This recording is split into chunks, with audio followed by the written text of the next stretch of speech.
खुलुमबाय,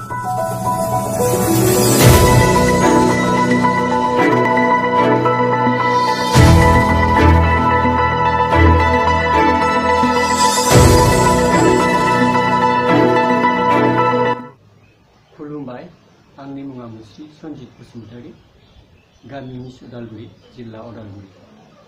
बे समाव आंबो खन्थाइ बिबार हान्जानि दैदेननायाव जा मोनसे अनलाइन खन्थाइ आवरायनाय हाबाफारि होदों, बेयाव आंबो गोसो गुदुं बाहागो लानो आवगायबाय।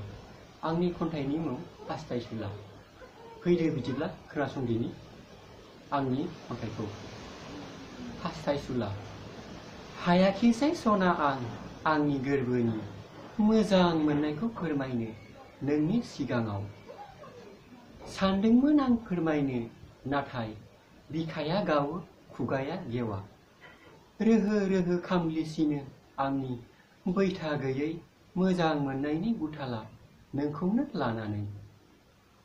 आय' नों अनजालि जाखांफैयोल' आंजों साया माया। उखोरांनि हाथरखि अखाफोर बायदि जोंथि सोरां महर लाना गेलेफैयोल' आंनि सेर सेराव थाखोमा थाखोमा। नाथाय खालामलांसैल' आंखौ नों आवा फावा।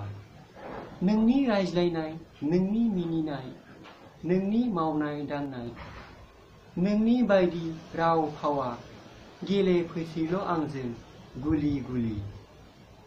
मिथिंगानि बायदि आबिर गाब गोनां समायना रमायना बिबारनि गेजेराव सायख'दोंमोन आंबो नोंखौनो गोबां बिबारनि गेजेराव।